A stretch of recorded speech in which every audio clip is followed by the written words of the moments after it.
السلام عليكم ورحمة الله وبركاته. ازيكم يا جدعان؟ عاملين ايه؟ يا رب تكونوا بألف خير. انتهى ماتش الاهلي ونادي انبي. النادي الاهلي يفوز على نادي انبي بثلاثية نظيفة بعد ماتش. هو ده النادي الاهلي اللي احنا كنا مستنيينه طول الموسم. الواحد قاعد بيتفرج على الماتش بدموع، فاهمني؟ اللي هو انت بص، اللي هو يا جدعان، طب ما في كورة اهو، ما عندنا كورة اهو، بنعرف نلعب وبنعرف نتحرك، بنعرف ننزل بتشكيلة عدلة، بنعرف نتنيل نلعب. ليه يا جدعان كده مش من بدري؟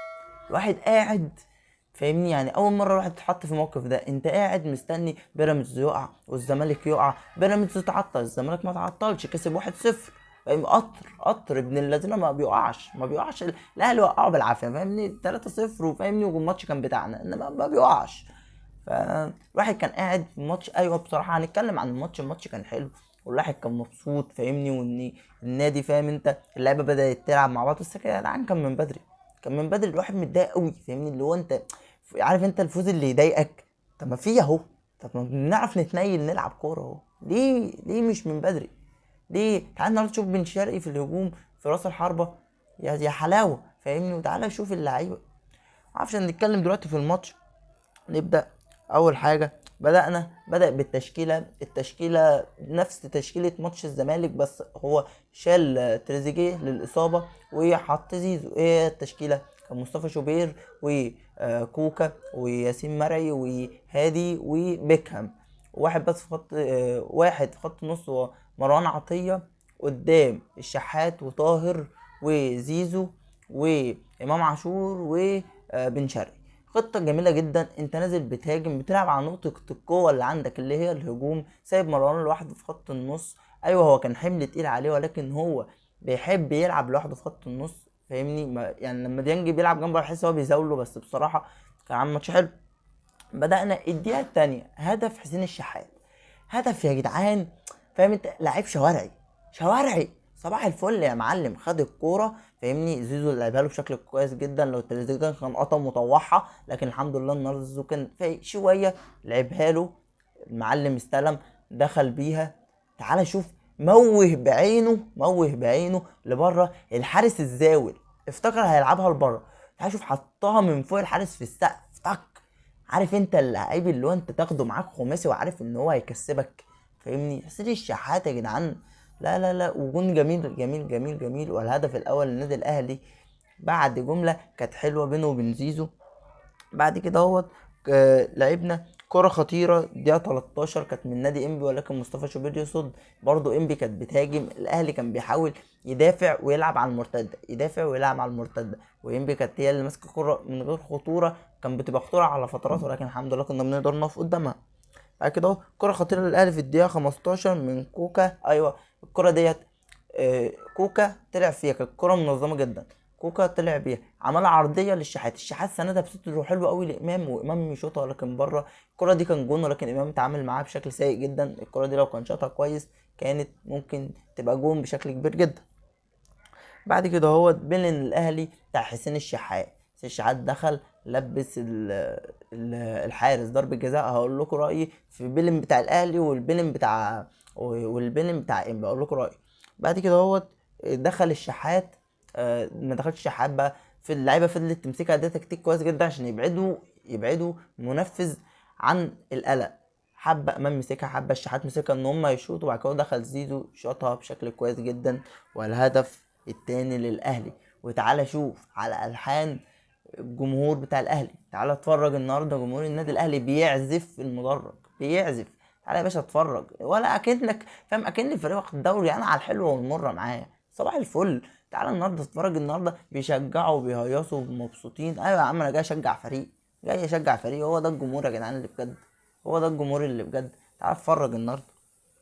بعد كده هوت في 20 دقيقة انت جايب جونين. كان فين الشغل ده من بدري؟ فاهمني؟ هرجع اقول لك برضو، واحد كان قاعد بيتفرج، فاهم؟ وهو متضايق يعني. معلش، الجون بتاع زيزو دوت اللي هو من ضربة جزاء، انا ما احتفلتش بيه، فاهمني؟ اللي هو قلت عاش وخلاص. ليه؟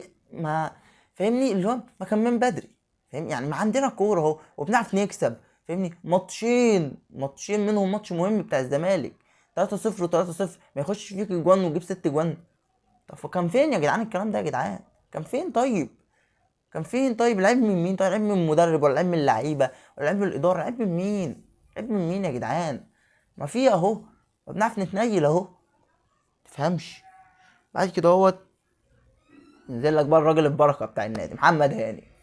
سبحان الله، محمد هاني ده حاجه غريبه كده، هو بينه وبين المكان ده، بينه وبين باك اليمين. سبحان الله. اكرم مشي، كريم فؤاد يلعب يتصاب عشان هو يلعب. مين تاني؟ بيكهام لعب ماتش حلو، ماتش حلو بتاع الزمالك، اتصاب وهو يلعب. حتى الاسيوطي الواد الصغير يا عيني لعب ماتش قلنا عليه بان عليه خامه كويسه، الواد جاله رباط صليبي عشان هو يلعب. سبحان الله، هي ارزاق، هو المكان ده عايزه. وينزل محمد هاني الدقيقه 24 مكان بيكهام للاصابه، ربنا يشفيه طبعا، معرفش اصابته ايه بس ان شاء الله يعني تبقى سليمه. بعد كده كتبت نص ساعه عظمه من الاهلي، بنعمل مرتدات بشكل كويس جدا.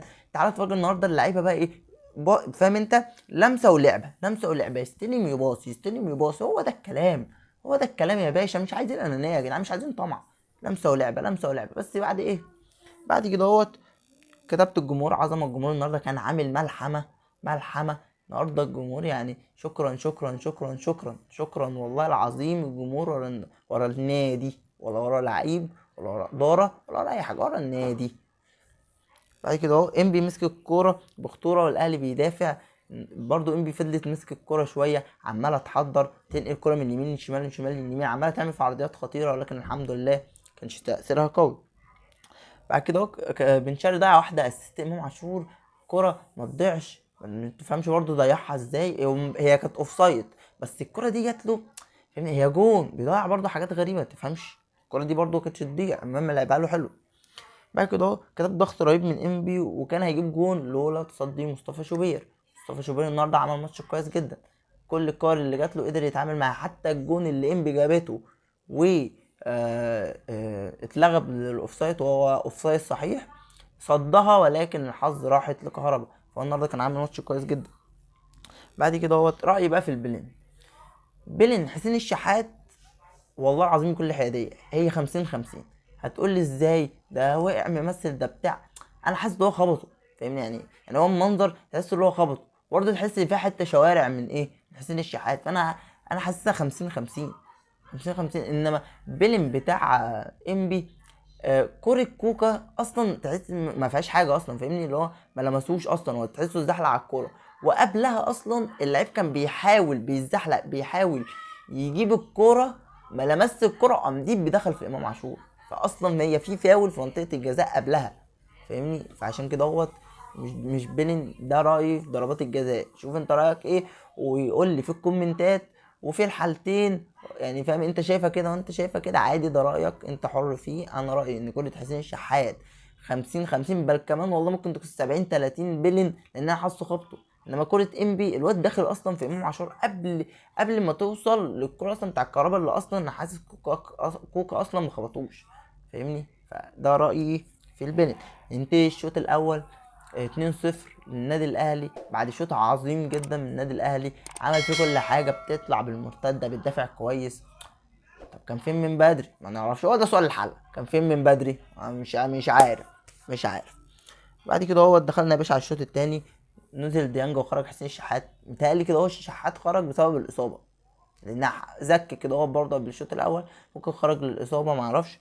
بعد كده هو الهدف الثالث ده غلط في التحضير، اول ما نزل الدقيقه 47 غلط في التحضير. ديانج يكبس اول نزول، النهارده نازل يا باشا رايق ومركز صباح الفل، ضغط قطعها سلمها لامام عاشور، امام عاشور يديها لبن شرقي، بن شرقي صاروخ، صاروخ في المرمى، والهدف الثالث للنادي الاهلي بعد كرة حلوه جدا وضغط كويس جدا.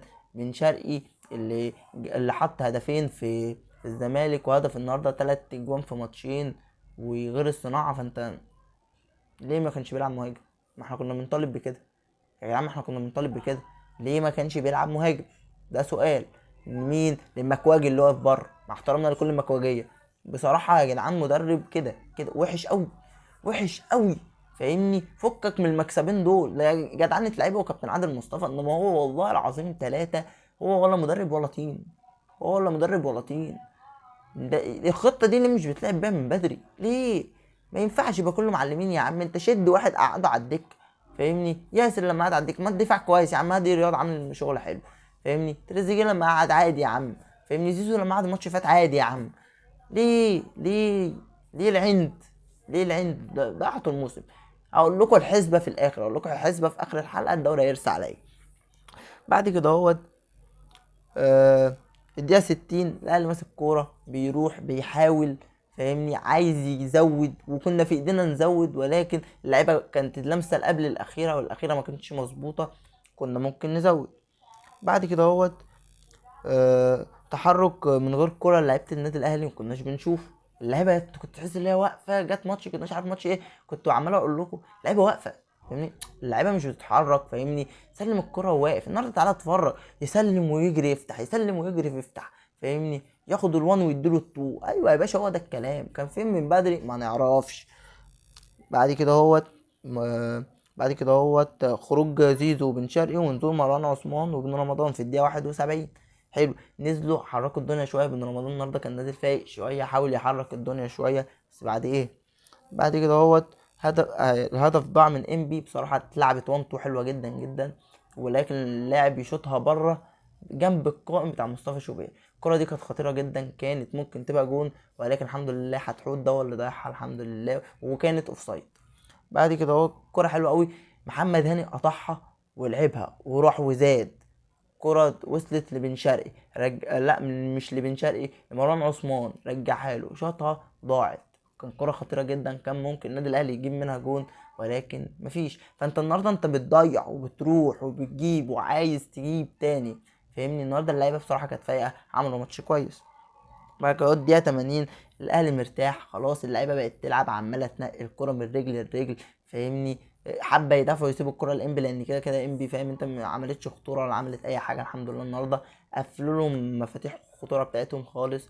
وبعد كده هو سيد عمر سيد معوض ابن كابتن سام معوض نزل مكان طاهر، باين عليه خامة كويسة. حتى أول ما نزل عمل كرة عرضية في الدقيقة 87. لا مش في الدقيقة 87، في آخر الماتش، استنى. في كورة في الدقيقة 84 شوطة خطيرة لإنبي بس كانت جنب القايم كده اهوت، فاهمني، ما فيهاش أي خطورة. شوبير راح معاها. بعد كده اهوت الدقيقة 87 جت كورة من محمد هاني، لعيبة باص جامد جدا لأوتاكا، لكن أوتاكا يروح ويشوط جنب العارضة وضاعت. فانت كنت بتروح بمرتدات، انت كنت ممكن تخطف تاني، كنت ممكن تجيب تاني وتزود تاني، ولكن كده يا عم حلو كده، احنا مرضيين الحمد لله. كنا مستنيين نتائج الماتشات التانية اقول لك عليها دلوقتي.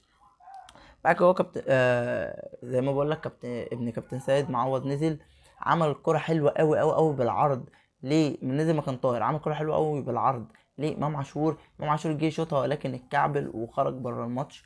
مش وكملنا بقية الماتش، يعني كان خلاص كام دقيقة خرج اصابة، يعني ربنا يشفيه لو في اي حاجة. والماتش ينتهي بفوز النادي الاهلي على نادي انبي 3-0، بعد مباراة كانت جميلة جدا من النادي الاهلي. مرتدات تلاقي، دفاع كويس تلاقي، فاهمني، باص، تحرك من رجل لرجل، نقل كوره. فالكلام ده انت كنتش لاقيه طول الموسم، اللعيبه جايه تفوق دلوقتي.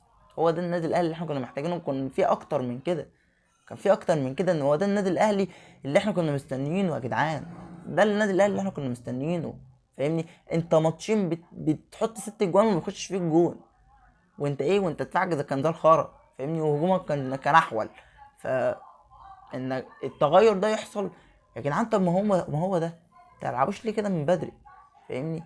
يعني هقول لكم بقى على حسبة هقول لكم على حسبة الدوري. دلوقتي الزمالك بعد ما كسبه بقى 53 نقطة، وبيراميدز 51 نقطة، والاهلي 50. كل واحد ناقص له ماتش، تمام. الزمالك يحتاج لنقطة، يعني يحتاج لتعادل، والماتش الجاي عنده سيراميكا برضه، فريق رزل لسه متعادل مع بيراميدز، يحتاج تعادل 54 نقطة، مبروك عليك يا باشا الدوري. طب يا عم، ايه هي الحالة؟ وطبعا فوزه يخليه ياخد الدوري يبقى 56 نقطة. ايه الحالة اللي هو ممكن فيها يخسر الدوري للاهلي او بيراميدز؟ لو خسر من نادي سيراميكا، وماتش سيراميكا ماتش صعب، يعني لازم ينزل يلعب على المكسب. لو نزل لعب على التعادل، فاهمني، هو كده كده برضه هيكسب، فاهمني، بس ممكن يبقى فيها خطورة عليه. ليه؟ سيراميكا رزلة، سيراميكا ممكن تنتك في اي، بص، في اي وقت. ليه؟ تعالى يا باشا بقى نقلب بقى على ماتش بيراميدز وماتش مين؟ ماتش سيراميكا. ماتش بيراميدز وماتش سيراميكا خلص 1-1، 51 نقطة. بيراميدز لازم يكسب الماتش الجاي. ليه؟ اقول لك ليه. الاهلي كسب المصري بقى 53 نقطة، بقى ايه؟ بقى اعلى من بيراميدز. تمام. بيراميدز اتعادل بقى 52 نقطة، هوب هو نزل تالت وانا طلعت ايه تاني، والاهلي راح افريقيا. تمام. طب لو خسر كده يفضل 51 نقطة، والاهلي ايه لو كسب من مصر، انا بكلم كل الحالات دي لو الاهلي كسب من مصر الله اعلم، كسب من مصر بقى 53 نقطة، هوب الاهلي يطلع.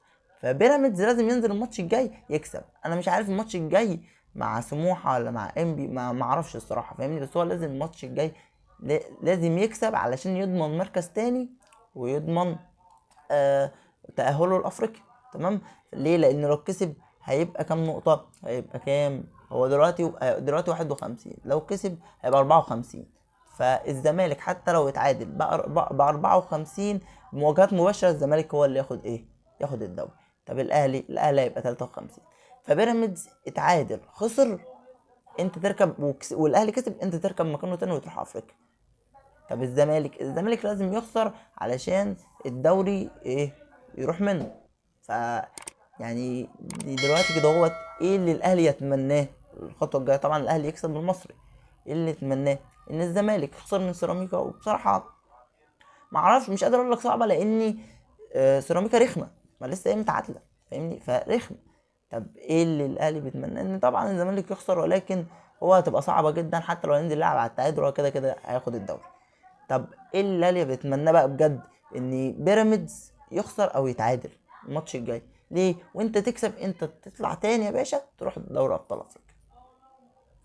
هي دي، هو ده رسمة الموسم قدامي فاهمني. والله اعلم يمكن الاهلي يخسر، اللعيبه دي والمدرب ده ما تهتملهمش. طب الزمالك، ما الزمالك ممكن يخسر، ممكن يكسب، ممكن يتعادل فاهمني، وبيراميدز كذلك. فلسه اخر ماتش ده احنا هنشوف فيه اون اكشن زي ما بيقولوا فاهمني. فهنشوف اللي هيحصل. وتقييمنا للعيبه النادي الاهلي في ماتش نادي انبي بعد فوز الاهلي على نادي انبي 3-0. نبدا مصطفى شوبير 7/10، كان عامل شغل كويس، استمر، انت حارس كويس جدا، ولكن عايزين الثقه تهدى شويه، لان ايه ممكن توديك في ده. كوكا 6/10، كان عامل شغل كويس. هادي 7/10، كويس، مدافع كويس جدا، استمر كويس جدا. ياسين مرعي 6/10، ركز، انت ساعات بتعمل غلطات مميتة، ركز. آه بيكهام طبعا لا تقييم، ملحقش يلعب. محمد هاني الحبة اللي نزل فيهم 6/10، كويس. مروان عطية 8/10.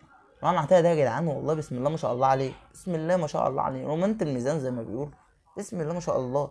بصراحة يا جدعان بيشيل خط النص لوحده، دفاعا بقى وهجوم، بص بيشيلوا كله لوحده، بسم الله ما شاء الله. 8/10.